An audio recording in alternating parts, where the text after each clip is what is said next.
aku tahu dan kalian juga makin tahu, dan kita sama-sama jadi tahu mengetahui.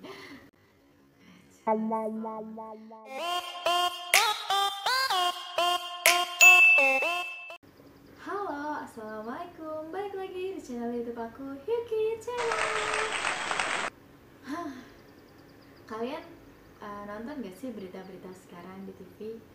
Sekarang banyak hal yang udah biasa kita tonton, dan itu udah menjadi hal yang gak aneh lagi. Sering kita dengar di berita atau di sosial media, banyak berita-berita yang di luar dari nalar kita, tapi itu tidak aneh lagi untuk sekarang ini. Banyak berita-berita kayak contohnya berita pembunuhan, berita orang tua membuang anaknya, berita anak melukai orang tuanya, atau berita-berita lainnya yang lebih ke mengarah ke kekejaman, kekerasan, bahkan sampai pembunuhan. Yang menjadi herannya, itu dilakukan oleh orang terdekat, bahkan orang tua atau anak sendiri. Nah, kadang kita suka bertanya dong, kok ada sih hal kayak gitu? Oh, kok bisa sih orang tua ngebunuh anaknya? Kok bisa sih anak melukai orang tuanya atau anak membunuh orang tuanya? Nah, sebenarnya kita tuh hidup di zaman apa sih? Nah, kalau kalian tanya kayak gitu, sebenarnya aku juga kepo gitu kan. Aku kepo, kita sebenarnya hidup di zaman apa sih kok sampai ada hal kayak gitu. Nah, setelah aku searching dan aku baca-baca di sosial media atau di Mbah Google, dari sebuah artikel aku baca, jadi dari yang aku tahu, nah aku jelasin lagi ke kalian supaya kalian juga makin tahu. Aku mau jelasin sebenarnya manusia itu akan mengalami 5 fase zaman. Sebenarnya Islam telah menjelaskan dalam riwayat Ahmad yang disyahihkan oleh Asy-Syaikh Albani dalam Al-Syaihah nomor 5 yang menjelaskan bahwa manusia akan mengalami 5 fase zaman. Yang pertama adalah zaman nubuwah atau zaman kenabian. Zaman kenabian diawali dari Nabi Adam alaihissalam sampai dengan Nabi Muhammad sallallahu alaihi wasallam.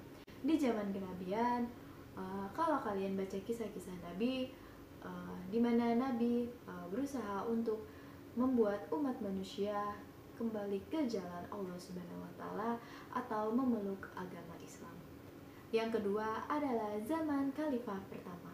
Zaman Khalifah pertama ini dipimpin oleh para sahabat-sahabat Nabi yang melanjutkan dakwah Rasulullah SAW dengan membawa umat manusia untuk kembali ke jalan Allah Subhanahu wa taala.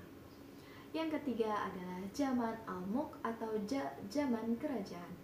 Di zaman kerajaan diakhiri dengan runtuhnya atau berakhirnya kerajaan Utsmani di Turki, atau kalau di Indonesia runtuhnya kerajaan Majapahit atau Sriwijaya. Yang keempat adalah zaman Jababiro atau zaman kebebasan, di mana banyak maksiat-maksiat bertebaran di muka bumi ini. Bukan cuma maksiat saja, banyak juga fitnah-fitnah yang melemahkan kaum muslim yang ada di dunia. Bahkan banyak juga orang-orang zalim yang menjadi pemimpin, sehingga semakin lemahnya umat Islam yang ada di bumi. Ini adalah zaman yang kita rasakan sekarang, yaitu zaman Jababiro atau zaman kebebasan, dimana yang tadi aku udah jelasin, banyak hal-hal yang sudah tidak aneh lagi yang sering kita dengar, mulai dari pembunuhan, pencurian, penyiksaan, dan hal-hal lainnya yang di luar nalar kita, yang kita selalu berpikir kok bisa sih melakukan hal seperti itu. Bahkan kerabat kita sendiri atau orang terdekat kita pun menjadi korban atau menjadi pelaku dari hal tersebut. Kenapa hal itu bisa terjadi? Menurut aku, dari keegoisan orang dan dari nafsu seseorang untuk melukai atau melakukan hal yang dia inginkan untuk mencapai apa yang dia mau.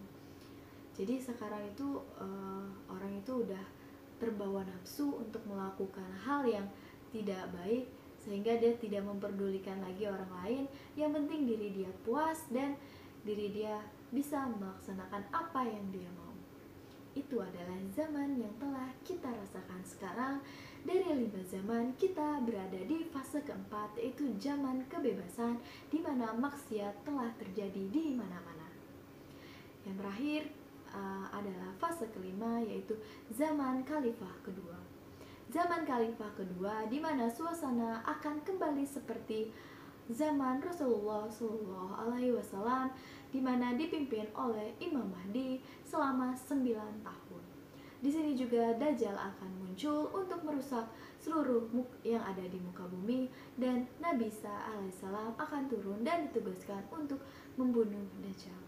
Nah, itu adalah 5 fase zaman yang aku udah jelasin, mungkin hanya secara singkat aja. Kalau ingin lebih tahu, mungkin kalian cari tahu di mana saja, karena banyak yang bisa kalian cari tahu, mulai dari Google, artikel, atau buku, televisi, atau manapun yang bisa kalian cari tahu 5 zaman yang telah aku jelaskan tadi. Untuk kita yang telah merasakan di zaman keempat, kita mungkin selalu berdoa untuk kita diselamatkan dari zaman kelima atau akhir zaman, karena tentunya kita tidak mau merasakan fitnah Dajjal yang amat kejam, dan kita selalu berdoa supaya anak cucu kita juga terhindar dari fitnah Dajjal. Mudah-mudahan kita juga menjadi orang-orang yang terlindungi dari fitnah-fitnah yang telah merajalela di muka bumi ini, dan kita kembali ke jalan Allah dengan lebih baik lagi, dan kita menjalani perintahnya dan menjauhi larangannya. Oke teman-teman, udah dulu sampai di situ. Aku nggak mau panjang lebar untuk videoku kali ini, karena aku hanya sharing ke kalian supaya kalian mengetahui lebih banyak lagi hal-hal yang telah kita alami, dan kita menggalinya untuk pengetahuan kita. Dan aku minta maaf kalau masih banyak kekurangan di channel YouTube aku. Please banget untuk kalian untuk subscribe, like, comment, and share channel YouTube aku ke sosial media yang kalian punya. Please banget support supaya aku lebih baik lagi, dan aku bisa membuat konten yang lebih baik lagi dan bermanfaat untuk kalian. Terima kasih. Assalamualaikum warahmatullahi wabarakatuh. Dadah.